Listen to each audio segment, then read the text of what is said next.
Tosubwe chiddako ku AC Media UG. If a Muganda girl gets married to a Mutoro man,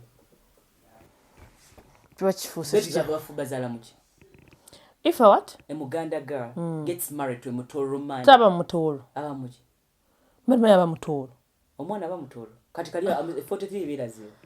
Kati ndi wewe batwe bachitukuza mugundi. Ndi kati kengeze, let me give you an example. Tata Muganda, mama Omunyankole. Tobera mu abo oyitachi. Abo bera mchati. Oyita Muganda? Aba Muganda Munyankole. Kati bozalo omwana nga omuzadde mucho. Omwana wo wazalo omwana namzala mucho. No one now. We don't have anybody we can call mbo ono muchi. Ebintu bye party seko. Kwa tebiriwo. Tebiriyo. Era soon tugenda kwa ni tribes endala. Tukole LGBTQ, QPH, NMO, SUDU. Tukole ni group nga bagita. Maybe Kabuma Stars. Itali nayo. But if someone fights all their life to belong to Kabuma Stars, without knowing you, it never existed in 2024. Nemu nomsanga mu 2100 nga alwana. Nga yabade t-shirt. Nga gamba fe ekikacha fachita. Kumbe fe twache forming lanze nani ni estanga to the one. Natuka chabachita she. Kubanga ko Muganda abaganda babirisa kati ngalaga bituli mizimu.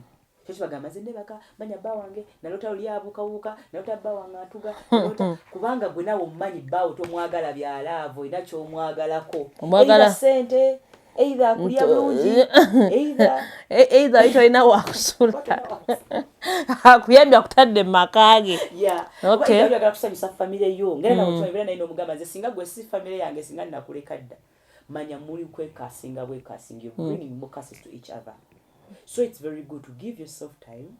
Find people who understand. Because if you're not tukoma wano kunsi, tukoma ofe. Katuina company. Abamba baba mba mufudenga mule wagulu mugulu yo munyumya. Nemwe gamba mumanyi bwe najja nzajja kujjanga mbwa. Naye mama ogenda kunkuba kiboko ng'osanze. Olaba kaba kulemerako. Kumbe mwatesa dda. Your thoughts wabyera biranga oli baby kwanga feelings watuka no kusikyali kiralamu. Wala Flora agambi. Me I have someone here at work. I have I have the lady check at once a week. Amufanana, same birthday, school name. Jesus. But that's a good thing. You know, if you find such people, because you can easily clash. Because remember, in the world, no one wants to be. Yeah.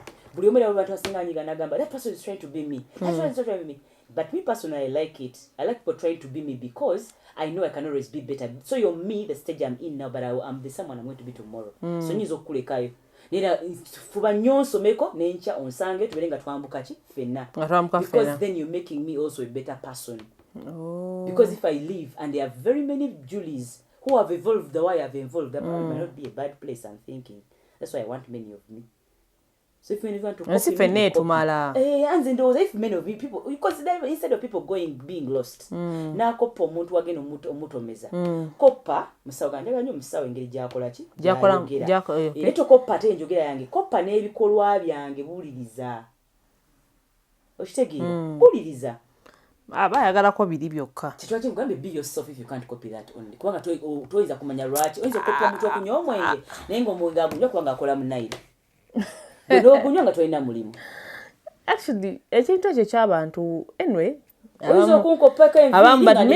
me, what I think, tosa kubeera osobola okukopa naye you can never be me. Exactly. Because nze mba nengejje nkolamu ebintu ate gwe tokola ki? Tetabikolamu. So temusobola ebiseera singa musooka kuba ba enemies. That person you look alike because nobody in the world wants a photocopy out there. Knowing all your secrets. So bw'osooka omula tosooka kwekanga. It's your nakedness. Chinabagambye. Oyagala okwezuula. Soko wemanyizo obwerere boleme butya nnyo. Konga abantu bamweta n'okwetunula mu ndabirwamu. Abantu bamweta n'okwekuuta ebifo ebimu. Mweti okwenyiga ebifo ebimu abantu kubanga tenga abakyala. Mwino okubanga ku machokera n'onyiga amabeere gwe mu ndabirwamu n'onoonya lamps. Some of you have never done that because you fear even looking at your breasts. Manene. Awe bere nawe wenyini ngolitya. Era liriyo ino dikatya uliko ko. Ojja abachala bambala obulega busatu. Kituufu. nalipika bwatu nali lweli tikombe ofisa oli kubanzege sponge naye ng'ate waliwo abasajja abali nga baagala butini bwereere bagamba nti obutono ennyinnyo waliwo obutono bagamba bulimu teri bbeere bbi buli musajja bagamba lya bisiraani teri bbeere bbi teri bbeere ya kisiraani era ebyo ebisiraani byemweteeka kumwe mubyepatiseko na biganda waliwo ekigere ekyekisiraani ebyo byonna mubyesipaatika kubanga waliwo omuntu eyali owekisiraani emyaka egyo ng'alina ekigere ekyo nammwe n'akomawo you people stop putting things on people because if you don't waliwo omuntu ng'alina ekigere kya kisiraani naye ng'akusinga obugagga golowooza wakati alina ekigere kya kisiraani akusinga obugagga kyalina kitya kubanga yeewakinzeeko ategedde nti nazaalibwa n'ekisiraani famire yange erina ebisiraani n'atandika okulabirira abanaawo abantu emmere n'abantu shota not everyday bwena kuwa muntu you find wali waddeko omuntu emmere tiki waddeko shota tiki protecting the common tick. What you ever have you belonged? Have you ever loved someone, a sister, a mom, a dad, a friend? Have you ever met someone feel loved? Have you ever met someone feel loved? Tick. You're going to a god now. You are how you become a god and just don't return just like that. Not at that. No mula. No mula bulungi mirembe. Tibagamba rest in peace. Some are saying rest in peace. Bali kuzala mdwaliro komao. Ne wanu baligamba rest in peace. Kumbe bizibwa bidambu ki. Ate atulikomeddewo nga baby. Mu family gy'otayagala. N'otandikira mbuto. Mu family endala. Otegera wali kabaka bakuzadde bagamba don't talk. Musajja twali oyogera mu kampuni. But next time I want to be born. Katonda ampe ku family nga enza first family. Mera kana nga first family tunalabira eyo. Nange kisoboka. Kisoboka laba go byeyite. Yojete. Otagenda okulaba ng'okomawo ng'owekanga. Bagamba baby welcome. Olaba oli mu ddwaliro tolitegeera byonna aquarium eri wali. Ndina kasero. Okitegera. Abe mundu baliwo. Kombe kirala. Era byonna engeri gy'okomawo next level z'okomerawo kisinzira ebintu by'ozookola ku nsi bye bino byenkuwa ebiri best bye tulina okukola bwe obya love oba mu middle era love kyakyo omutima gwamme gusinga guli mu makati gaki wanebati ng'ekifuba eyo middle mu chest this is your middle love olina okuba nga lyogabyeko mukwano naye tokugaba nga leero oyagala kubeera Katonda tandika okugaba omukwalo kale guli fake what woli because your brain does not know fake when you start being fake to become real nze ne bwompaka let me say you give me your 20,000 you're being fake I will use it and I will bless you. So your fakeness can easily become real. Sometimes you feeling nga gaba gwe gaba kirekoli gwo kigabide gwe tofayo kasta yafunye it won't be fake to them. Neziba ngoyi goyizo kwa nakagoyi ngolaba lukadde nnyo lubiri n'olusula ku bini luvunda ninga luwo omuntu afukamidde asaba n'efuna olugoye nga luno so ndo tunulya no kuza weka ngateli yakwase ne kuza kamwoyo then tudako alino esteem. No, it's okay. Anti mbadde ndaga our dear people bana ebintu bino byangu nze by the way I already told actually babadde wano nga bambuulira wano nti ese ebigambo byogera biki nze bana twali mirembe gyempulira olaba bino ebintu byetubeeramu ebyokuyambagana twaba mirembe but every time you give out something to someone out of love you don't expect anything you feel good era bino bino obo bikola bambi. Don't expect anyone to say you're a good person. Don't expect anything. That's where your blessing is going to come from. If you expect someone, then that's where we're going to call something they call self-exhaustion. Bampane, bansinze, bandabe. Otuwejanjabye. Oyo go wadde. Kiringa nga wenna abantu fembi basabe mitwalo 2. Nze nekwata nitwala emitwalo 10 ndipostinge ndikudipostinge niza ndipostinge emitwalo 10 unakulwa date trust show netuka ne ogenda ne man nditaabiri nga show yagwadda. That's what some of you are doing if you're asking for someone to praise you, meaning I was going to attend the show with you because paying for you would have make me enter. Not just because I'm self exhaustion ngenda kweteekayo n'omukisa ogwani nyambe kusumululwa ne mesumululwa kyokyo obo osiba bagamba toyogera byo muti siba. No, that's between you and your body. That's it, and your God. Yes, that your body is your God. Kati goloza Katonda ataliwa. Kyekugambye. Banaganda bajja mumbe. Bana nkambabulire. Oba uliyagala nnyo Katonda wo omusinza tandikirako ggwe. Before you tell us about God, start with you. If you're a preacher and you're there telling us love God, first give people these things down here. Then be a preacher. I was so surprised. Actually, I was talking to my friend. Kablaza nga mugambe maega kao twayitogera kuki ku COVID-19 people could come out to give out hope abantu jukira ebiseera baali tebakola baali tebalina byakulya but I was so surprised with the religious leaders nothing not even a church for water. Nothing. I was like, Exactly. But Because you need to change. Because sometimes you're so down and depressed, and you go to church and they'll ask you to only pray. And you enter the bar and everyone wants to make sure you live happy. You know, you have to change this rhythm. You can go to church, and you're really frustrated and everyone will ask you to pray and they don't want to hear what is going on in your life. Put everything to Jesus. But you'll enter the bar and everyone will want to say, over there, chisoka kwe beer. Go kaba. When I was at the table, now you go to a bar right now and pretend you're crying. People will sit with you. They'll come there. Hi, you get something to drink. I'll be here with you. Because the whole idea of church was to bring back this in us. Kwejukanya, chiche tuli. Osobola kunyambira wa. But some people go to the same churches and you're looking for someone to build your house, and in your church you have only builders and they have no jobs. And you get that money and get someone from another place who has never even known God and you make them rich. Because those people know who they are, bemuwa sente yamala zino na hierarchy yaziyitako ogenda muwa sente zo ng'omulabi abadde muntu mulungi ngate mu church ononyereza tolina gwoyizazi wa church abamba bakutama n'okutama. Some of you go to church with people you don't like. And you still Yes, never. It's never go in church. The worst curse you can ever get if you go to church and listen to gossip or present gossip. Because you're the start of evil in church. Omuntu wazze n'ebizibu mu church. Teri muntu alina kuba mu church ng'alabika bulungi. Omuntu wajja mu church. Nze katwemba nziraka. N'engenda mu kigo okunaaba. Teri kiseera kyonna kiyinza kugisayo bleach kubanga manyi byenkutemu tebyesaga bleach. Newe zikiteyo bleach ina byenkoze byetagisa ki? Bleach. That's why people go to church. Because church is meeting people and exchanging our feelings about goodness. Not God, good. Take the word goodness.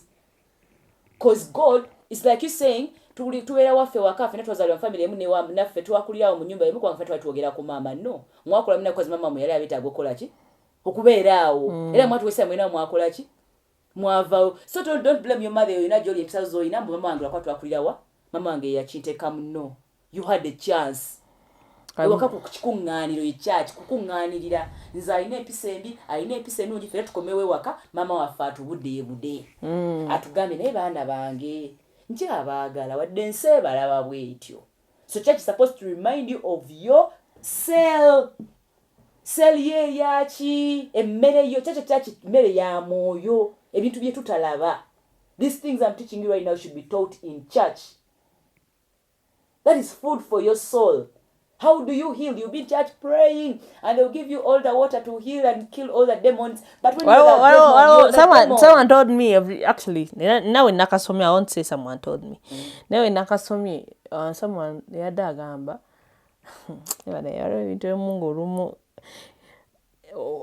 people make miracles in church.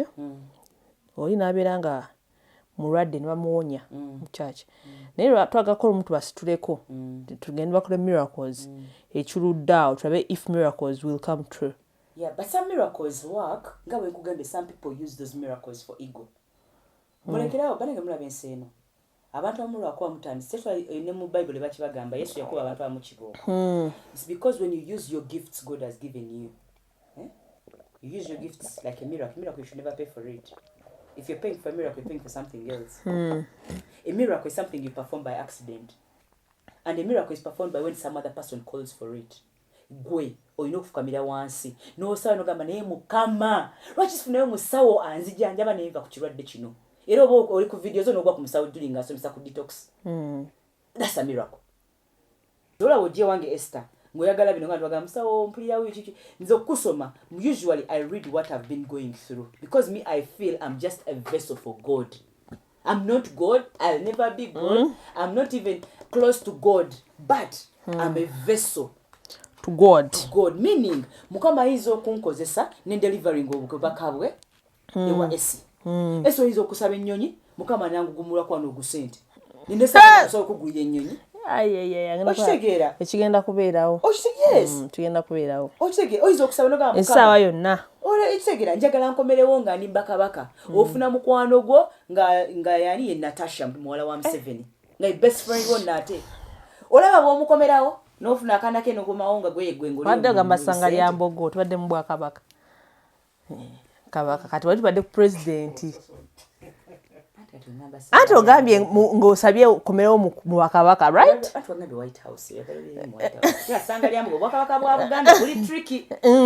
kalimene ngamba mere mukwano gwani bw'okoma nga bakabaka ba Buganda babonaabona era abantu abasinga bemusanga okukuba omumanya mulalo basinga bakabaka abantu bamusanga nti manya onanywa nnyo enjaga basinga bakabaka bano nywa nnyo omwenge kabaka bano abayimba ozambe mwe muli awo taking of advantage those are kings that's why they are known before you okay so abantu abasinga bakabaka si bangu okomawo nga kabaka kyo yebanga burden edda bagitanga naki gumanye omuntu okubanga buli omu yali akusinza n'okomawo ng'olika bebi tosobola nakwogera nga gafuka wali oba mutima muli oli bagamba mwe mumanyi nali kabaka nali bin Laden nze gwe mutefeyo tugamba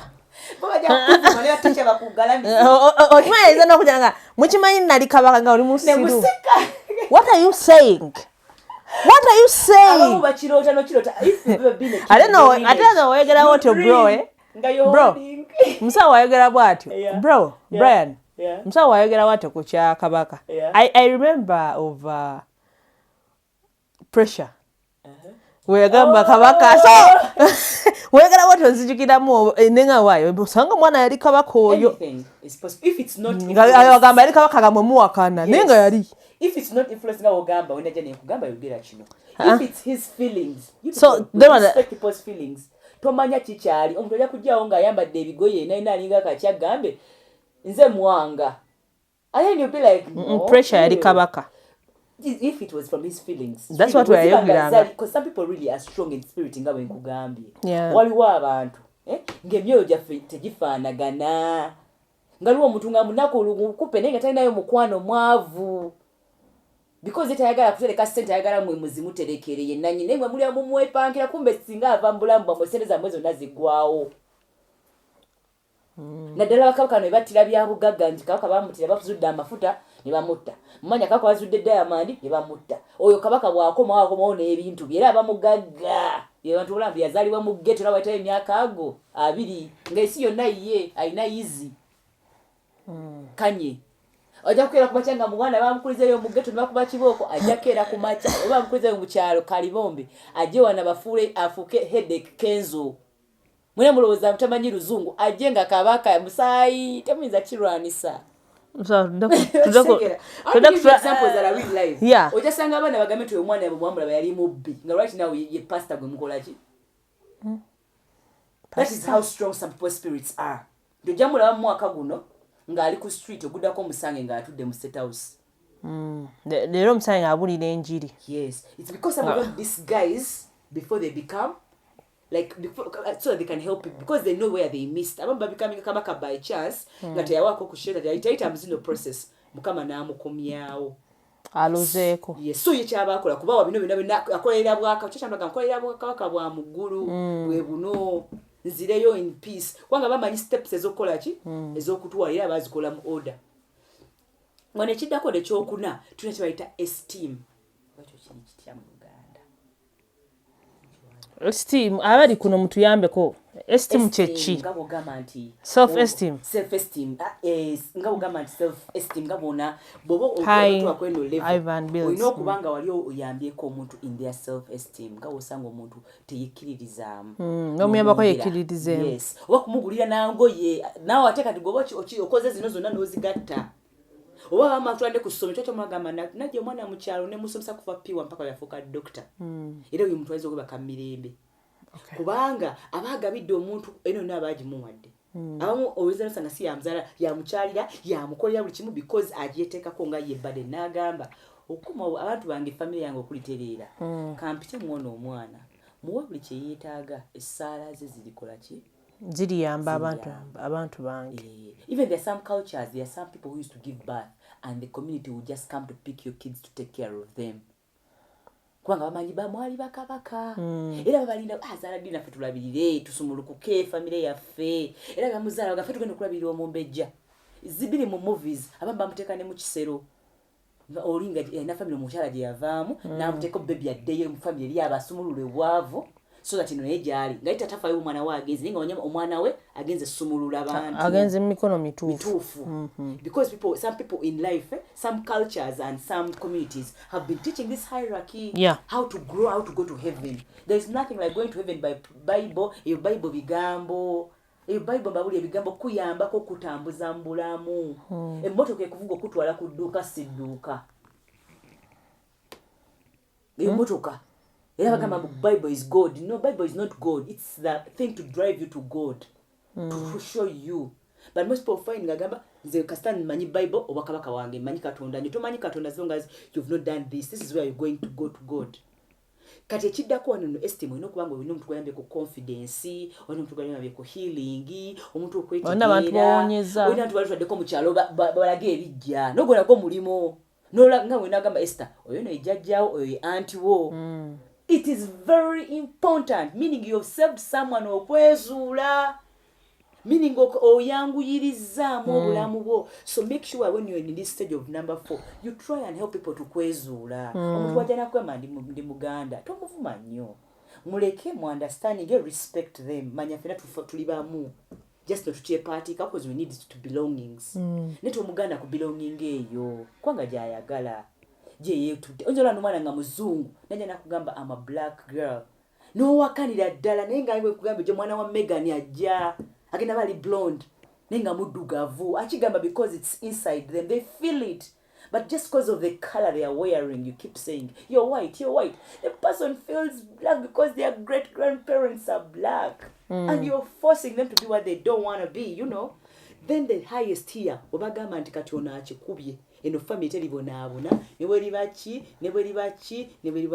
This is when you've reached better heaven nti bino byonna bikoze ate nga sina mutima abantu bayambyeko ne expecting a kintu ofumbira abantu nga to expecting abamu abantu ogenda kufumbira n'abantu bajje ku mukologo ogenda kufuna bakabaka bagamba eno kugamba wampise ku kulya emmere ne sina transport oyo gwoba osinga ng'okufaako mwe transport ajje sawa chuchi awo ofuse katonda talina feelings ne kasito bango kyali bintu nakubana oli buntu agaba bebo ya ate nkuwe embuzi nkwe n'omugowa nkwisa olye emmere ate nkwe ne transport oyo omuntu yenna tena omuntu wenagamba nti nkufunidde omulimo e Kenya naye e Kenya waliyo olutalo abakwagala eshiraba nkufunidde omulimo ogenda kati ogenda Ukraine ogenda kuba ofumba mmere bakwagala abanejjeeko obufunze abanejjeeko toliddamu mubuuza ate nga mu nsi maybe okomyewo okutereeza nsonga zo by giving this few that's why you keep appearing in your life era bagamba genda otereeze ewaka kyekino eno nabagamba eno jane ya thoughts mujijjukira na first paper wano wabeerawo thoughts bwokirira wansi wabeerawo feelings era kito kyaku feelings is the what it is the individual is an individual thing then okuva wano ku feelings to behavior it's usually industry nga ogamba nti somero community oba wetukulidde then okwambuka wano eno n'ogamba nti from behavior coming back to your thoughts. You need culture, you need people with a cell, humans, even if they are black, white, if they have this blood is lying. You can think someone looks different, but because of different things, let me show you. If a Muganda girl gets married to a Mutoro man,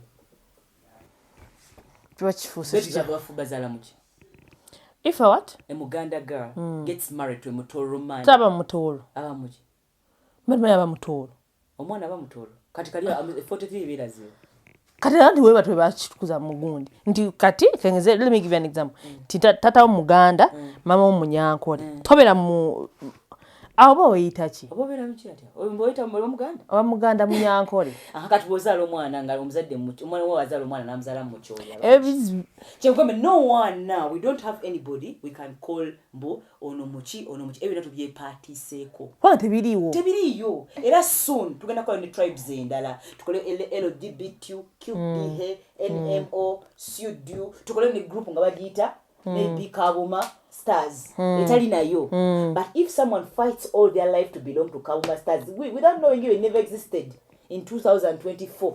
Ne muno musanga mu 2100 nga alwana. Nga yabade t-shirt. Nga gamba fe ekikacha tebakiyita. Kombe fe twache forming lanze nani ne Esther nga tudde wano. Netugana kye bakiyita she. Kubanga okufuka Omuganda Abaganda bava South Africa batambula bakungula bayita ba Luganda. Era buyabegata kabagamba ofuse wa Luganda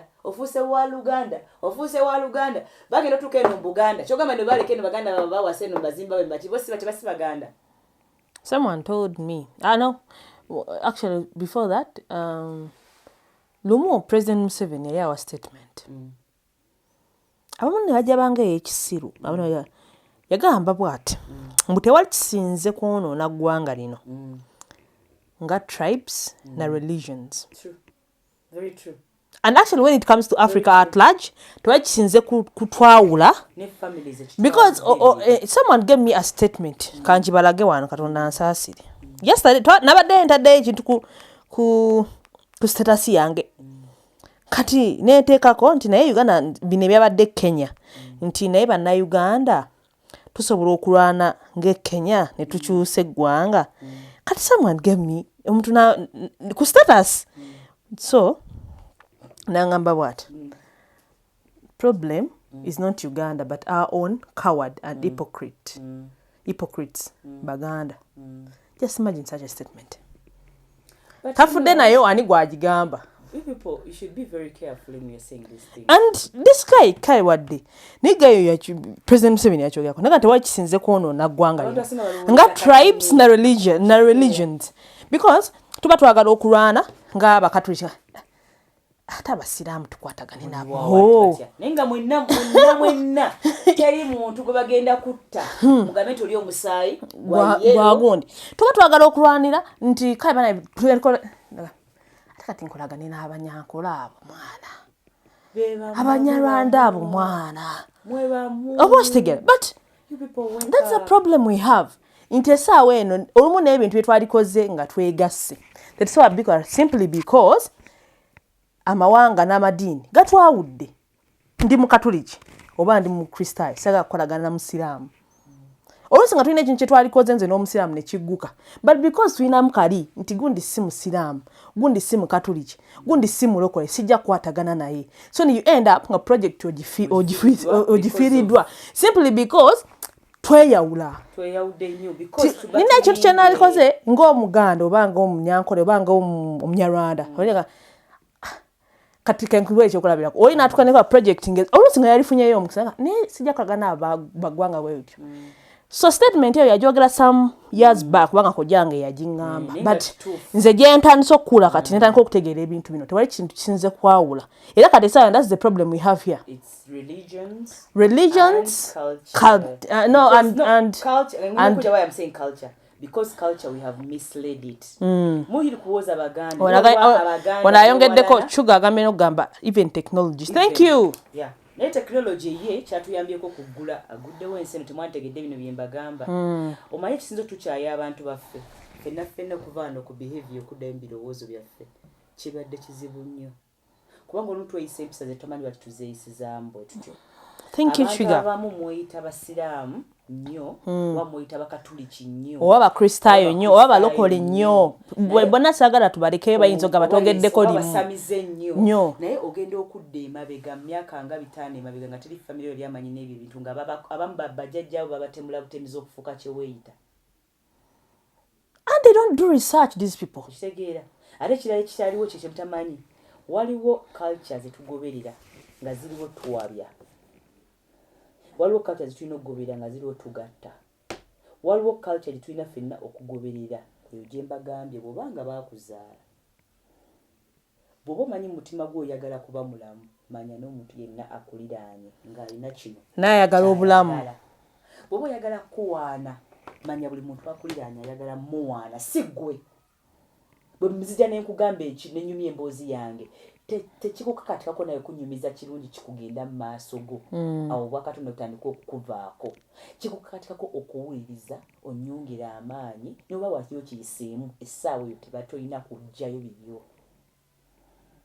tutadde nnyo self exhaustion more than true love. You're going to see parents fighting with their children because they are fighting, they are forgetting. Kiringa omuzadde nga ngambe omuzadde bw'onaafuluma n'ogenda okukola n'okomawo kyokka bw'oba okyuse oba gwe y'omu just because byolabye eriba bye bikukyusiza mu ndowooza ku mulimu naye oba gwe maama nga wafumira gwe maama y'omu bwe tunatuna ti bwenzaala akaana bwe mba ndi mukazi nina okimanya at some point kalina okgenda mu nsonga yagala oba ki nina okimanya kalina ommera amabeere nina okimanya balina okkeebakako nina okimanya kalina okufumbirwa naye nkayambye ntya ebyo byonna kabifune mu bwangu mu nsi nga nange wendabye bwenkubye erebeka kubanga nze weekoze eki ate newa ne mukwano gwo ensi engeri gyekukubamu manya ne mukwano gwe mukuba sigoweka zimu waliwo abamwezi bakubira akammere just nga tabangako omuntu mmere nga kyekimutambuza nagamba mbu emizimu gy'ekika gimunoonya kubanga ekika kyammwe tekigabangako lujjulo ekika kyammwe tekiwangako bantu wakusula ekika kyammwe tekiwangako warmth ekika kyammwe kyavu mu mwoyo n'ekika kyammwe kigenda kyegaggawaza tekikuumangako omuntu ekika kyammwe kigambangako oyo tomukuba oyo tomutuga oyo tomubba oyo tomutta ekika kyammwe temuli muntu yali ayagadde ku muntu nga bonna bagamba nze neeyagala nze kanzekka atanjagala neemalirira nako w'abantu n'omusajja naye nga you are alone you're sleeping with a man but you feel lonely. You'll have kids in the house like 10 and you feel like childless because you end up washing and cleaning and doing everything for yourself. You will educate your kids and you're a doctor and none of your kids will come out with good grades. You will educate your kids, you're a doctor, and they will all have degrees and sit and watch and play station with you and they can't even look for a job. You will think that man, I have a lot of what authority. You have many companies. You will have 20 companies, and your kids will work in neither of the companies that exist in the world. Instead, they'll beg in those companies because you didn't become omuntu, which is culture. As long as you have this, you belong to the group called Bantu. It's not manya memulia mere, manya baddugavu, manya dialectic, black, brown, European, black, you're all called Bantu. You're all called cells, you're all humans. Tusigala tuli Bantu. Muri kino. Some of you have changed colors because of the people you've interacted with. Some of you have changed behavior. Colors but tukozesa ku kizigo. Abalamufumbira nga zirimu abakyotala. Abazadde muli lucky families amuzengiramu ko muzungu. Tejja mwinazaako muzungu na mujanga mumyuseemu. You're not different from anybody else around you. So you just know if someone comes in front of me, it is very easy for me to push back and not look at that person as Nabulime and look at that person as Omuntu, as me, as Sewe. Man nali nvubyeko manyo onasobola okufuma. Bwe man nali zibyeko nasobola okubba. Baba bali bansonyieko. No, alifuza ofuna yabakola ki? Abamusonyiwa. So anything in life you know mwete samanya mizimu biki emizimu gigenda banoonya gigenda bazuula paka nga musasudde familia muzimu failing okusasula kubanga mwina babasomesa mu masomero ne babawa degree ez'amaanyi emirimu egy'ebbeeyi not to feed because a human being needs 3 eggs and porridge and a few herbs. So you mean those herbs they're the ones for the money that you're getting in your schools and your parents took you because they wanted you to eat those herbs? No, they wanted you to develop others. Okay, help others in their journey of growth so you come back as gods.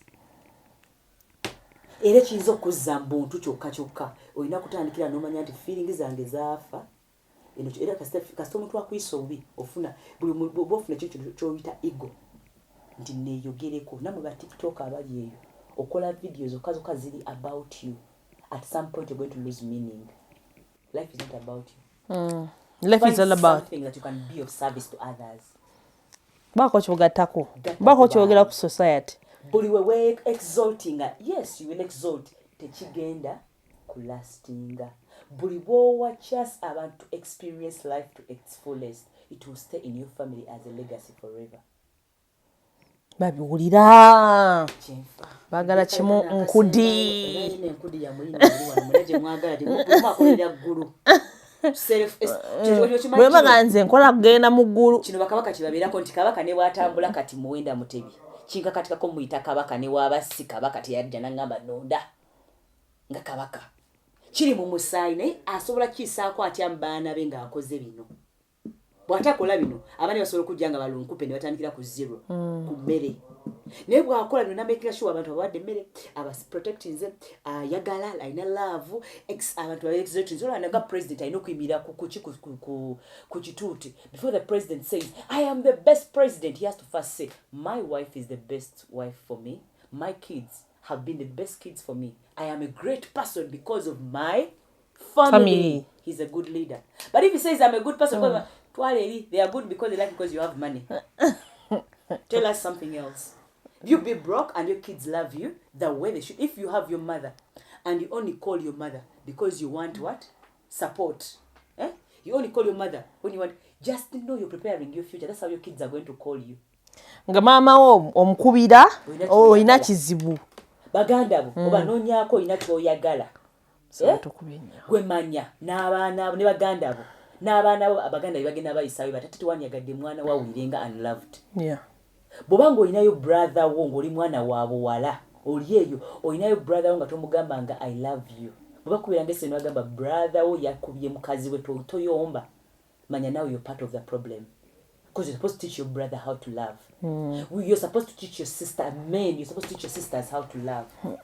Because any sister can know that, hey, a man can hug me, a man can take me to his room, a man can buy me stuff without me paying back with my legs. Then you've improved something in your spirituality. But some of you are born as men in families and you've never shown your manhood to your what? You've not shown your man like obsajjabu bosobola like osobola protecting osobola okulisa ne ba sister tubachimanyiko. Tusobola bayamba nako. Ne ba sister we amanyi okuwa omuntu ekintu abalina kusoka kisasulira. Oli maama oli eyo wazaala n'oleka eyo ensi erabirira abaana abo bagenda fuuka batemu munnange kubanga ffe tugenda bateekamu ebirowoozo byaffe ng'ensi ebirala ebitakwatagana. Yes, to strengthen that child omujjukize every day before you take your child to school namugabira abantu balala mujjukize ku bino ebintu mugambe my son my daughter whenever life hits you anything happens to you I'm always what? There for you meaning tajja kunoonya shelter lwakwebakana abantu shelter food ebyali sure mbwongo biri what available because you have to keep reassuring humans n'obino ebya security omwana wo mugambe n'omanyi tolina mundu mugambe mutakola nga kiri mwana wange n'osirika ojanga n'oŋŋamba n'oba tajja kugamba okimanyi abaana bammwe bagenda kufa okusirika. Yes azimbagatane kubanga ogenda mumujajinga gwe maama be baana betusanga kati ennaku zino nga beetuze bamusanga munyumba nga yeetuze. This 17-year-old boy wamulya yatemyeko mama w'omutwe lwa SD card. It's because you're hiding the anger. You're not letting your kids experience that in the safe place. At school, they're already dealing with cops. Buli omu kusomera ayagala musomesa kyayagala. Teacher ayagala kuteeka mubiyisabye. Prefect ayagala kuteeka mubiyisabye. Naye no gender bakera bakufuge nga gundi. So if you're home, try to give your children love because you already hired enough cops around them. From the teachers to your own friends. Because some of you people, your parents, your friends are cops to your children. Baba isabo binyo. But next you don't babakuza. Next na tubera nga bakwano. Kati webera ko nice to your child.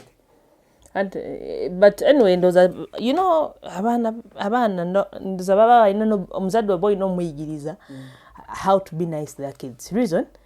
Now benyini bazada baba kambwali bakiboko so they think nabe nakuzina obo ino mukubam because omwana boy no neto mukuba nyibananize mu namuye mumpana musawa ine epise nungi yasoma nze nasoma ne mama wange teyankubako mukadde Maria Joli njagala kwebaza ansaka kulimba bantu anze mama wange sagala balimba mula epise nungi mulaba mama wange teyankuba mama wange yambulira bino byemba gamba. My mom has been talking to me ever since I was a kid. Angamba ayogera netankubanga kene ojja kusomera ngamba bankube era dda kumabalaga manzo oyo wange mukube mmwe nze nja kumunyiga. So I've always known nze sizinza kulamba Esther but in my life I've done all the bad things but in my life I treasure human beings. It's because my mom treasured me as a human being.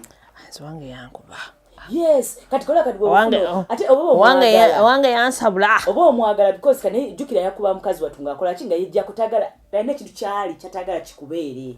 We say single parents fight you because there's something they've seen and they're starting to see it grow in you before.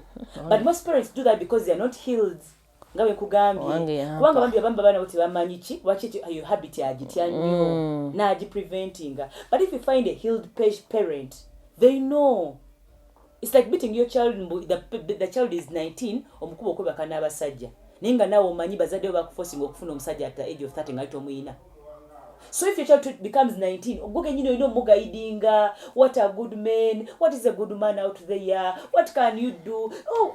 Mukiriza nywe ne stories abasajja kubanga kati study jagenda mu yeyo oshegera because again one number tukane myaka 2 nga abadde just ku masturbation. Some of you have kids but they are writing to me in inbox. All they are surviving on is masturbation because they fear women their parents have always told them to be good kids, but they have to recreate. And then start saying a population is going down. Because you parents have told these kids it is bad manners to even have a relationship. Why are you discouraging people from belonging? Now I am sure you long for someone to hold you and say I've got you. Why do you want your children to have that? That's when you're going to recall that you're coming 1 to 0. Oh no, it's because your parents did not try to give. You're giving you future life. For example, I'm a 6-year-old. I want to give out food to people. You might be giving your future wife. The world is funny. Among people you might be giving, it might be your future boss. Among people you might be giving food, it could be the future president. Just do a good act. Love. You might think someone animals inclusive.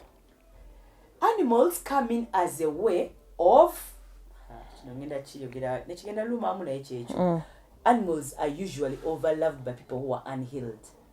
People who are healed love humans. People who are unhealed, people who are hiding their trauma. Kati yandugulidde emmere chapati nya abantu noziguliramu embwemu and you say you're healed. Aneda kati watyanga byonna obikola ng'abantu bawa. That is good. Kati oyinayo kapayo oyinayo embwayo. Era omuntu abasuuba ogenda ofuna embwa mu njuyo oba oyinayo omuntu wo abalala boowo kitegera zino zonna ensolo zijja nti nsusse maze okuwa bino byonna kikiwa ky'abantu abasinga ojja musanga talina kyalina naye ng'ensolo zonna zimugoberera kubanga mu biseera bye mu musaayi gwe famire yakola dda bino byonna mu ensolo zimulabangaani kabaka naye kati ffe abantu amaaso gaffe gamulabanga muntu waaki wabulijjo n'abaana abato babebi bano bemunyomba bano babebi mujja kulaba omuntu gamulabana mulabanga kasasiro naye nga abo bebi bumukaabira because this person has served in the spirit either bajjajjaabe oba baani basavize era obulamu bwe bulina engeri mukama gyabuliftinga era abantu basinga musanga babonabona nti manya mulalu manya biki mulema mukama alina kyamuyisaamu bwayiga lesoni ye atambule. There are some people who have to live that life to understand humanity because in their blood they've never been human, they've never been laymen. In their blood they've been kings, their blood they've been first sons, they've been presidents. They even don't know how the feeling of normal life. God was going to bring back that person in the ghetto, bring that person in the village, in the worst place, but remember their spirit is what? Strong. It owns golds and diamonds. It knows where to find them. Chitwati fena tunoonya diamond. Not just twali wayivayo omuntu ogwo alibayinza nova mu bazungu ambaddugavu n'atugamba obadde obe nagamba waliwo gold ninga nawe obadde obeerawo. N'okuba omulanga. Toka nange mbadde sikimanyi. Gutulako omuntu najja mu nju yo nanga gw'obadde obeeramu every day. N'anoonya ekintu n'azuula ekintu ky'obadde onoonya. Nguwa sister wo mugenyi. Meaning enju ye yali abeeramu mu spirit yo. Sister wo akumanyi nnyo okusinga gwe bw'olowooza. Kubanga ebintu abantu bibayitako everyday. Oyinza okuba ne bbaawo ng'ayinza okujja n'alongoosa ebintu ebibi ebiri personal by'otamanyi. Naye nga gwe tayinza nakujja nakugamba nakikoze because for them they feel it's their assignment in life. Waliwo omusajja ajja kukuwa ssente ezikulabirira aleme nazikulangira because they feel let me fulfill this no wango sono si mkazi wange gwe ndifuna bino binali bareda abinda bamu I'm capable of giving them out so spirit yoyo mkama agenda okuwa omwalo omumbejja nga nawe omwoyo gwo mumbejja tegweyagaliza omwoyo omulangira omumbejja. Those of you who want heaven, those of you who want God, those of you who want eternal love, the only thing you can do is do these things for people, not for yourself. Because for yourself, the more you do them for people, someone does them for you. In time. And somehow, that's how the universe is. Chojiwa? Chekuwa. Kati wanu wagula mbele chemusingo wachi. Watu gende ukuogera kechisembayo, which is called self-gamba exhaustion. Ntuwaluwa abantu. Zisichetaga abantu kumpita doctor. Nebi ensomesa bisobola kumpisa achi. Doctor. Exactly. Si chali wampa pula mlino kuja yonku nyonyole. Eno degree na jifuna lwa mukage ni lwa kutano. Eno ya Saturday ya Monday. There's some people who have reached this level in life. Nti Museveni nemba simwagala ne watu omwagala oyino muita president Museveni. Hata so watu ina na mpisa. Bantu no baga president Museveni. Achikoze. Mine how are you? Edson how are you? Musisi how are you? Waliwo abakyala nga tazaalanga na mwana. Oh. Mama Kadaga. Nengo mubalia wano. Because the time she was here, there are people she lifted that feel like she is here. No bango ina abana 10 nga bajja kuvuma nengo nabana bano bayina bi adapting nga babiri nga bamwagala so n'okutto kumama oyo nenga tegwawe wazala taswana kubuka just mwala kujja kulabako obuchira yensi tifatulula nnyo ebibiri n'okwata kaningame mu nju yo inamu bana babiri inamu omwanawo oyinamu n'omwana w'omusajja omwana w'omusajja ono ayinza banga si wa musajja omusajja yakuyamba okuzalira omwana alisumulula family yo. Atugo no muisa wipo nga sigwa mzala. Ne musigala mbisirani. Oyo mwana nabavaako nagenda nafuuka president nga yali abira wo bali bali ne first class. Yali akutidde ku mukisabu kukyali. Ate n'okwelima. Nogati jana. Notandikate kuloga kwate manya buli bana kamba woni nga abantu abali buli bogenda nti oyagala kukosa muntu. Nogenda manya musawo. Bannyonnyole nyamba ono manya muzigaza mumwa manya oli kubaana boologa. Kino okukutuka ko bazukulu oba era olibeyo ne bakikunyumiza mu ntaana. Era olibeyo n'okiraba. Na muzukulu bali muloga amagulu gali hiyo buliwologa buli wogena n'okola eddagala lyonna oba tulikola ku muntu yenna olyekolako mu future babiwulira tukimanye okwana nogamba nti kuteka pale ka musawo nga tutemusi gwe manya we abaana bo atwala mu kiswa aleze olumu nzwana oyo gwotwalidde omuwonyezako ngo yandibadde n'abaana yandibadde tafuba mu yensi agende mu lusenda lw'okukola emirimu naye w'olugidde naye n'afuuka wakabi ate gwe baana babalijjo obwavu ne butandikira wa awo ensi eno yonna olanga yogabijina ebintu bantu bemulaba nze nalulunda bano ku kamera yo siri muntu mukikkirize ffenna nga bwe tuli mizimu tuli misambwa aba muli majini muli batege bitega familia yo yanonya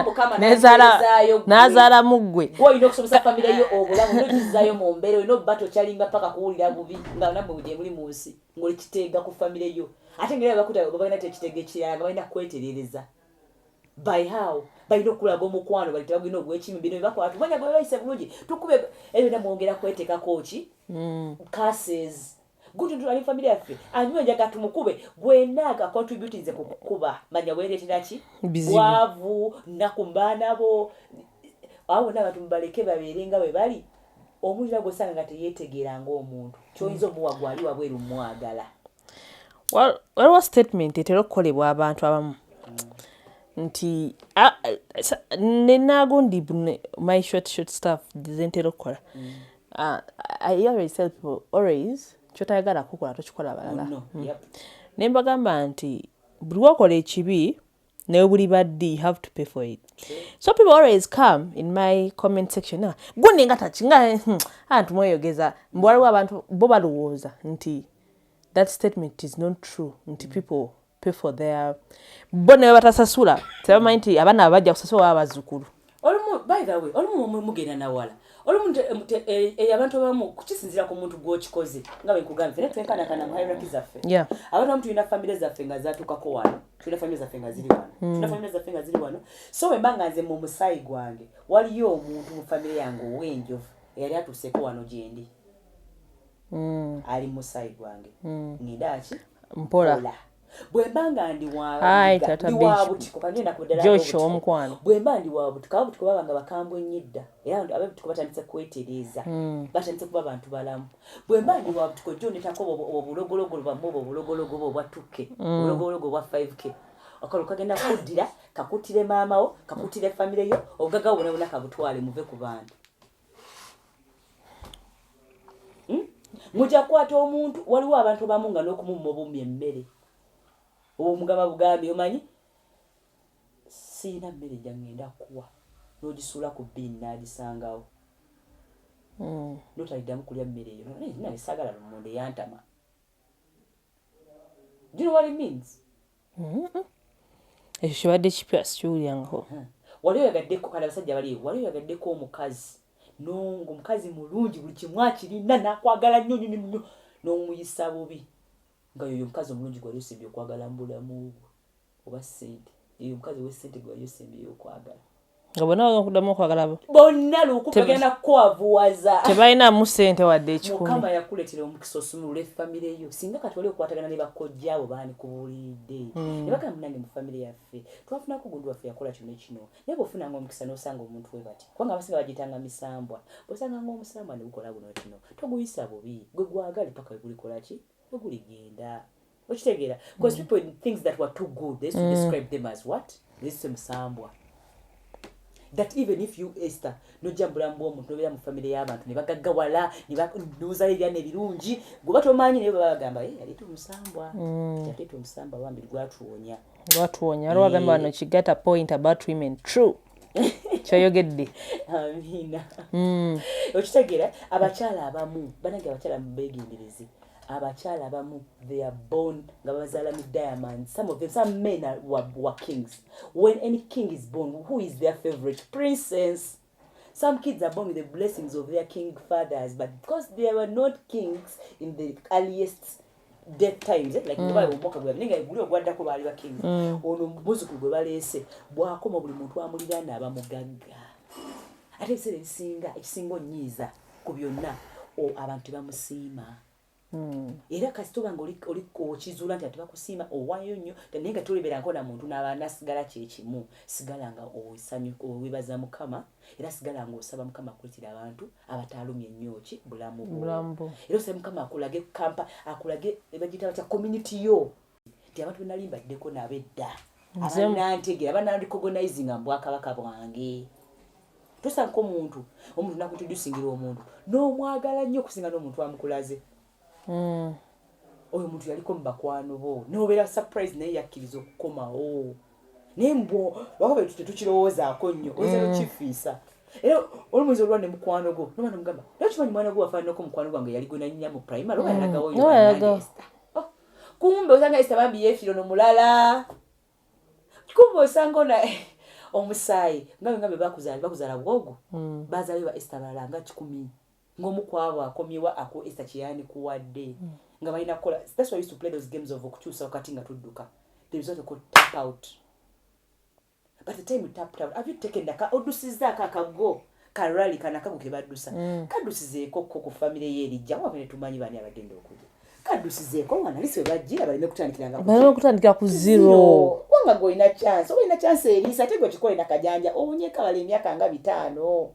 Okitegeera batwalirize kufuna engeri nawe ngambe ofunye mukama akusaasidde funa omuntu ngambe kufunayo ngambe ngani nga Esther byayogera bikusanyusa sene pocho genda te muzibe manya church nonya Esther mugambe Esther nina sente zange njagala tukoleyo obuntu nga buno mutubulirya abakyala tulete kam sente bwezi ne bweziti goba toyise kubana abawansi abagabe emmere goba ogenda kuyaba abantu funa belonging Esther oli kukolagana na bano bade maya agenda okunjo kyayo. Yes, gugamba bera ugamba banjo kyeyo ku ssente mwocheyo gutomanya oshikubanga obo muyambye okukola guno omulimu yagukolanga ye asitula musala bagwe naye obo muyambye ko gusitula ate tayinza kwerabira yajja kwerabira nga omuntu naye emiyoyo tegikola ki tegerabira okibagamba during day boyamba omuntu naye batagambye thank you manya okoze malayika y'ekiro abantu kyo babira masabo nga baloga bannaabwe naye kati nze neebasibasikamu omwoyo gwange gunasigala gutyano nga nayambye Esther Kabaka ajja tulali agambe gwe tukwata koyo manchi yankuledde emisana oba kitegeera omwoyo gwange gukole kigunsigalemu oba kale nkole ebintu ebyetaagisa nemikosa bintu biki tube tunulira bino bintu byansi bino byonna byemulaba bino bigwa esawa yonna byonna abantu baka sente tezigwawo naye guno omusaayi gwo guno gusigalako ku nsi kuno oba ku nsi kuno olinako muganda olwo tozaala nga tolina mwana omwana wa brother wo omwana mukama gwalese okuba neighbor omuntu si neighbor because neighbor by accident some people are your families who are lost and they just need to be close to just to end kale mulabeko mbwa katonda mbwa kabaka bwe nga bwabula nga ali eno wansi nenga akulengera eno nga kiko katako musikayo ole mukoma ku same what same page nito kitegeera bwe no sigalire eno olufana okoma oludamuki that's why it's very easy right now to walk into the ghetto and find most of the people living in the ghetto once in a point in time their families were kings. They were queens and they were servants of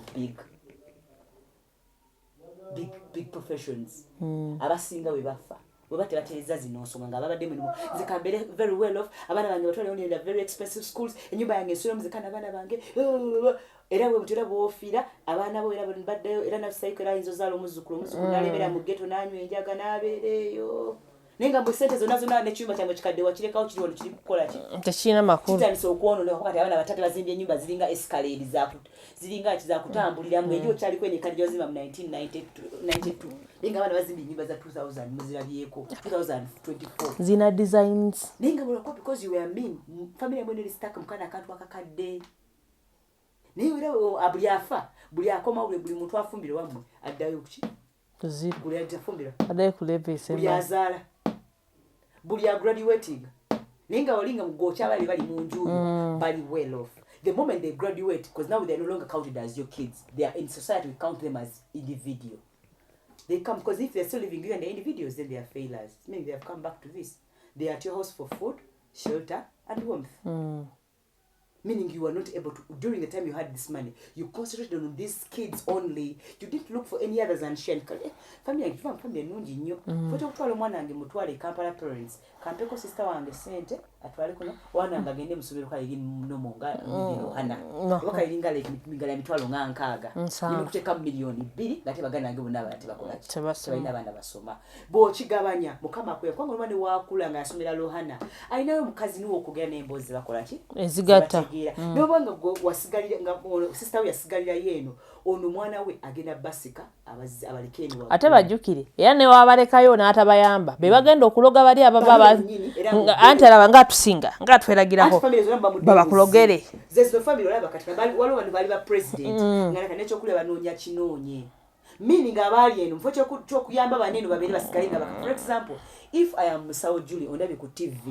the way ta muganda we no gamba uyu mwana mumanyi muganda wange kikakatikako okunyongera kumpraising to help our family move nate bona ku video nayo no gamba oyo mwana mubbi yabasana anko wange bichi meaning oyo nonye family yo gwe weyo nona cyo kibagamba family to yogera ko nnyo kibi goba weyogerako boga mama wange mubbi meaning oli mubbi mutagata niko kochera ki okwekengera boga my brother wange muyaye basista wange bonna babi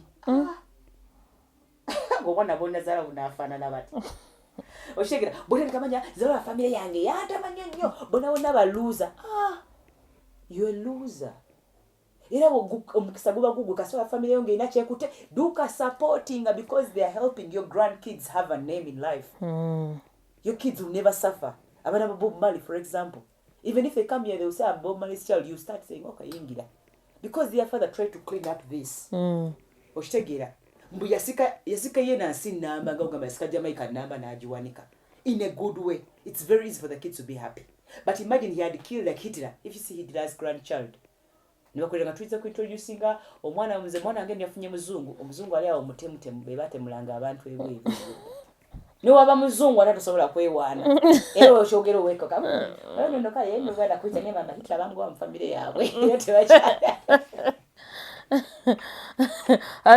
abala yewala kubyogera naye nga ate mutima gwo obukola ki obo kimanyi so kyandibadde kirungi bino betwebuzabuza it's very okay but let us go inside ourselves and remember as long as you were born by human beings and produced you to bring you here on earth you carry your judges in your blood ayagala batoyagala era oli muzimu era buli wabeerawo gaga nsaba manya weesikasinga wekka bw'ola abantu laba emizimu gireeta ebintu ne gituga abantu manya bajjajja waliwo abatuga abantu it's up to you okutandikira waneeno tandika basonyiwa era tandika kasobola buti emizimu gagiba gitandika ogamba bannange bansonyiwe meaning tojjuke naye mwatuga abantu bigenda kuhontinga balumete gamba musawo nze buli bwe nebaka mpulira abantu batambula mu nnyumba sobola kwebaka because your other mind the people who are in your blood traumatizing abannaabwe tebasobola kwebaka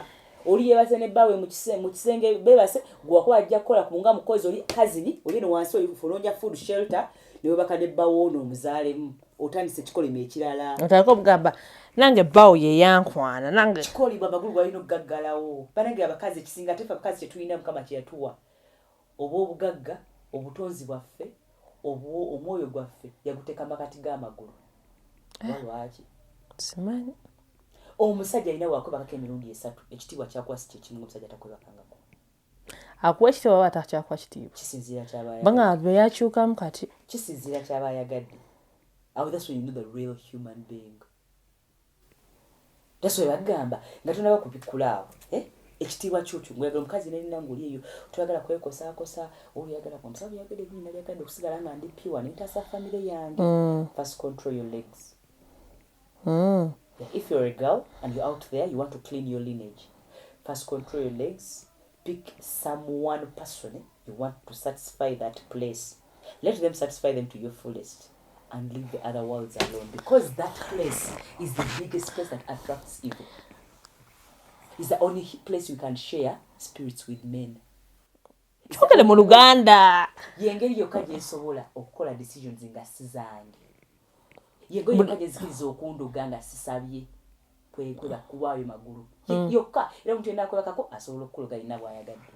Because your access bw'ojjukiriza wali oloza omuntu ne weebaka naye eriddogo lyafuukuuka nguli mukazi tiyendogo ekisajja ekyo kyadama kibi nnyo kife nekifuna sente n'okyebakako naawe essaawa yonna oyinza okufa ebintu ebitali bya serious kubanga eddogo lyo liriwa liri magulu osobola okulogera ddala omuntu magulu awo omukyala oba oyagala okuloga omusajja yenna naye tenaye agenda manya tana kuwaddagala lyonna sooka otereza obukyala bwo omusajja oba omulozi obukyala bwo sigamye ekigambo ti bunaawe sigamye noonya amazzi gutereze kikufuula omukyala oba kwogera mpola gwolooza ti abaana abaana abasinga bwe bayita ba biiki balooza nti babba they are the softest speaking girls abasire queens baategeera obukyala omukazi yenna oba oyagala okuba ne katonda mu bulamu bwo tereza obukyala bwo yagala bakyala banno appreciate other women ofuuse katonda ku fast lwaki bayita speed wala nyonyi gye bavuga ya speed wane Uganda ogambe mukyala munnaye ayagale mukyala we ayagala omukyala ayagalize bakyala banne omukyala yenna ayagala mukazi munne ofuuse katonda ng'omwagaliza nembeera neŋŋamba Esther bw'anyuma mbanganze nki anyumye Esther bw'afuna ssente mbangaza akoze eki azifunye omusanyukirako you're happy for I'm happy for her and I wish her well and I loving is like whatever I wish for myself I wish it for you awo kasitoba mukazi nga ofuuse kweyo level nga tolaba buli kyolaba ku bantu okyeyagaliza I wish that was mine awo okyali mu level zino eza wansi naye omukazi atula wansi n'agamba omukyala gundi ona alina ekirungi kyanyongerako kyenyimwagalako era n'owoddamu message tomuddamu ng'omuvuma gamba Esther we bali tusomesa munnange kitegeera woba olina ekintu kyoyagala okugera ekiswaza mu public mugambe nalifunyeko ku nnamba yo nembaako betunyumyako mu private then mala otuka mu private nomugamba Esther we bali kutuweereza mwana gwe mwana gwe ka video kana kasembayo okimanyi kino ka makeup ko kaali kataddemu wano ne wano mujja omukazi munajja kutegeera than you coming out with those stupid egos of yours. Abantu bamuvudde mu family yammwe tebabaagala babayisa mugenda muyita buli omu ugly mugenda muyita buli omu fat mugenda muyita buli omu manya broke. Who told you anyone is broke in this world? Nobody, as long as you have blood then you're rich. Mwagala banti abantu baavu mwe baavu kwanga mukyagobe ebintu byanjala ngoye ngato mmere not food. Mnagira mu Javas nawayo na babo sirimu bazadde bazalakana abamu basaba ne basiba bafuna olubuto ne balufuna bamaze abagenda zaala nakandika okuyika omusaayi hemorrhage nange tulabye ne badda ku mpeke mama wo nadda ku mpeke kyokka bakuzadde bakutadde ku kiro ekyo kyajja vaazi sowaani ejo nga mama wo obulamu bwe bwonna obuwaddeyo. Seriously ofunye siriimu sina siriimu kana okutyawo nabakolako saddaaka right now. Oba okitegeera mumulowooza mu nsi tulimu fena kino kimbagambye abantu balina okumpuliza be bayita emizimu be ba humans abalina ki naye waliwo ebisolo byafudde abantu bannange labu zikyuse mmwe ensi mugitereeze waliwo ebisolo nga babyambazza ng'abantu waliwo ebisolo bitambula mu ffe nga babyambazza ng'abantu naye nga kisolo yes mubeere careful that people we are dealing with have souls. Some people balina ebintu byeweewangako and technology has grown. Ejina emibiri olero ogenda kulaba omuntu ng'atambula nga ndingaze nyambala ekikookolo ofuke muzungu. Imagine kijjako mu kisenge kyange. You know what is inside me? Do you know I can kill all of you ngambe nembe chaya ningamba oyo mubi because I want to get you all weak then imbalie. So if you know you're human in yourself, don't allow those animals to come amongst us because they are there, and in this world it's survival for the fittest. So if humans don't come back to earth and be normal, some animals are going to come and take over and they'll be dressed as humans. Because we hate each other too much, we won't notice. We'll just be stuck there. Oyo munyankole, oyo mungereza, oyo mufalansa. Gende ebisolo bitulya. Oshege kwa byambadde nga ebi yeshira yakugamba oyo no munyarwanda atudde mu ntebe yo. Novuma. No mano kize kisono jawo munyarwanda muntu munno. Notuzaawo ekisolo. Bullshit. Guys, they nekikulira munda. Yes, ate ebisolo ebyo tebikulya ng'olaba osooka kwebaka kiro mutulo noba ne mukwano naye nga busero obeera okooye noba ne mukwano go tomanyi na gy'abeera tolaba kubona ko. You people get serious. Some people come from oceans and they've done surgeries and they're living among human beings who are born by humans. Sawa ogenzeewa mbabulira mazati bwe mulimbi abuwangwa mukyakalira musaayi mwetya musaayi waliwo abagwagala okugulya ate bwe mulwana naye kitagenda bagamba njagala kola ki agenda bawabya abagamba ebyo bifu mukirizeko ne muguni mukirizeko ne mubuda mukirizeko ne muguni mukirizeko ne muhudu mukirizeko ne mushisha muve ku byammwe mwewulirize ekiri mu musaayi gwe gumanya omuntu akuli okumpi wabanga muntu ategeera. And some of you have been poisoned by these creatures. Some creatures are trying to make you hyper. Partly them, partly those. Era bajja kugamba leeta kino tukuwa obugagga. Bakuwa obugagga bwansi ne bakuggyako obuntu bwo. Bakufuula ensolo. Okitegeera. But you guys should be careful and protect each other. Because some of you are protecting animals and killing humans. And leaving your grandchildren and children with animals to rule them. Yeah, they're going to eat them. Zebawonize ogwange guwedde mubeera mumanye tubeera ngamba abajjajjaffe gye baayogeranga tetubeera ffekka bannange tulina ensolo ezikola ki ezitulimu naye kati sajjalo yakyuka ensolo ziringa bantu ojja kubeera ne mukwano nga twalanko na muganda we n'omu ng'olulagana we olabanga nabo yabapaatiikawo nga family ensolo nga they come from some other planet we can never tell but they look like you, they speak Luganda. Munyumya museka. Musinika. You think Luganda is hard to learn? Lusoga Lunyarwanda is hard to learn. Lunyarwanda is very easy to learn. You just have to get a mask with a forehead, a big one, and you're Munyarwanda. You just have to have a mask with a big nose, you're Luganda. You just have to get a black mask, you're Mucholi. And what else? You guys just try to remember the humanity in us. Fekwagalana fenga. Ekiyinza tukulaba omuntu oyo omuntu ayina ekkomo mu kwaga ayina ekkomo ne wananyiga omuntu ayina waakoma. Onagambye nti how do I know that someone is ensolo? Only way you can know someone is ensolo. But if twebuzaabuza ensolo ebeera nga parasite ewali abantu ebeetabula. Okay. Ewali abantu ejja batabula era omuntu ojja mukyawa nnyo mumaka nga wali ensolo so that mbeera mbeera apart kyangu attacking in different areas naye mbeera awamu kizibu bayingira kwanga mujjabuuka so mufenna nnefe mu Uganda wano tulina bannaffe tulina myaka nga 10 naye ng'ensolo baagikola myaka meka 10 abantu bazadde abantu ebweru ayinza okulaba ku TV nga musawo Julie n'akolayo koloni ye ng'efaanana musawo Julie n'akukyalira enkya Neka lugoja kumwagala nyo luze musawo Julie, there are humans who look like your family when they are not your family. They are there to break you with your families. Wala ndo abajja nga mikwano jamwe ninga bajja balemesa mikisa ja family jamwe. Wala ndo bajja nga bakyala bamwe ninga bajja bakutula ku bantu balina bateeka maaso. Welcome musoke. Ate mwa abantu abali mu bibi mutya mu mizimu eje emizimu gyalwanako n'ensolo ezo dda. Soka yala ekizo giwonya kusigala nga reproducing ati twakiwoli singa emizimu gya giving up singa nawe tokola ki toliwo. And the only thing they were faithful nobody tuzabuza maya tulwanire simu tulwanire makeup tulwanire abasajja tebakulimba ebyo ensolo ebireeta kutwonoonera kyetulina okuba fenga twegase. If you scratch my back and I scratch your back, that animal so jisikako mask. She go, excuse me, you are an animal, but we can never realize it's an animal as long as we are fighting with each other. Twerwanyisa flora twerwanyisa peshi twerwanyisa zewaliwo abantu tekayo ebintu byange bino nga bino byenjogerako ebyobuwangwa because I'm trying to connect science and what and our culture twetegere bulungi. Noteka muntu nagamba mama akakomo kataddeyo kabajjajja nenga naye ayina abantu abamuyita jjajja right now.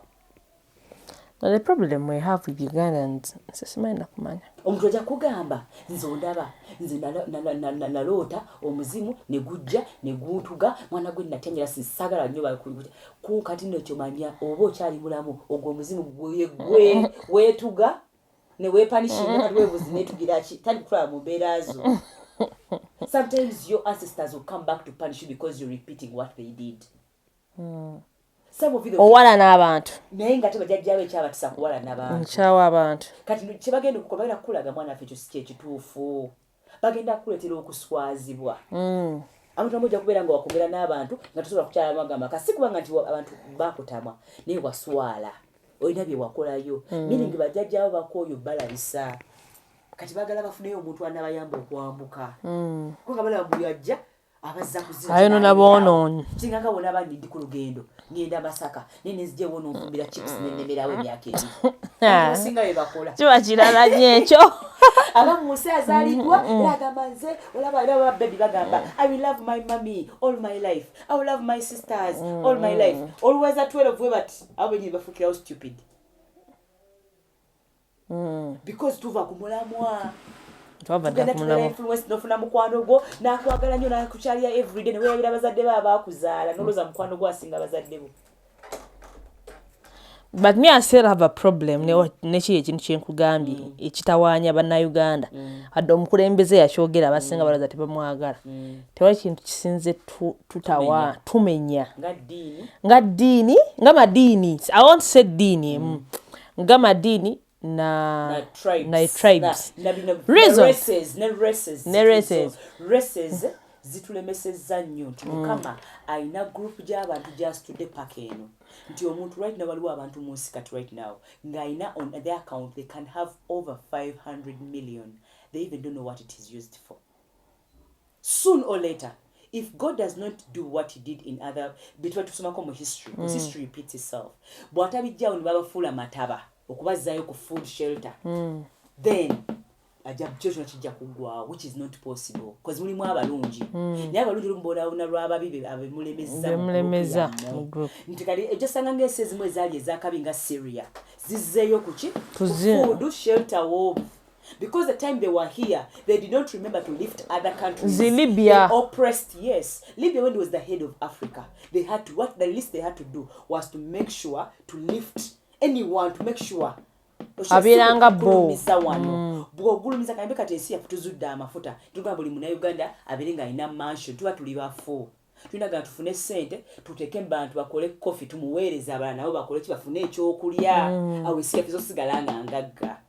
Netuga tukoze golodi katumuwe bazimbe ebizimbe tubikozese eki kubanga ne obo oli munene otya bobo ogenda okuba kosula mu room emu nobo ina mansion. You can't sleep in every room of your house. I know was that abaana bo nzambe mwana njagala abere ne bedroom ye of course but remember they will grow up. Intermediate, how are you? Yeah. They will all grow and will even hate coming back to your house. Exactly. So kyolina okukola wotukano ku top saba nnyo mukama oleme kwerabira bino. Manya kyonna mukama kyakuwadde kigenda kuyamba kuli Douglas, how are you? life y'abaana abajja b'otamanyi Yes. nti obatereereza bwe mba mukama nnyambye essaawa eno nina emmotoka 3 mu compound lwaki mba nazo nga nti mekojja kyokyo nabagabira nnyo kyaki ebintu lwaki mba nizina emmotoka nga Esther ampeereza ebintu byenjagala atambulira ku bigere kwata emmotoka emu munoonye mugambe Esther zina emmotoka ebbiri tezina kyezikola ki kubanga guno emirimu gy'okola am part of it nyamba thank you Tita Media okukambuza ekigambo kino oyo omuntu akwadde emmotoka aba mulevu aba wano ne famire ye oba kitegeera omuntu Esther kangambe omuyimbi omulabi ageza kuyimba bintu bikyusa bulamu bw'abantu nga tonnamufuuwa ssente oba olina apartments kwata apartment yawagula ogimuwe yeebakeko omuyambe omuwe chance creating owandiika ebintu ebirala ebigenda okuyamba abantu buli kyokola teekawo ki omugundi gw'abantu okufuna bino kyoki abagagga abasinga waba mugezi kyasooka okuzimba ddwaliro na ssomero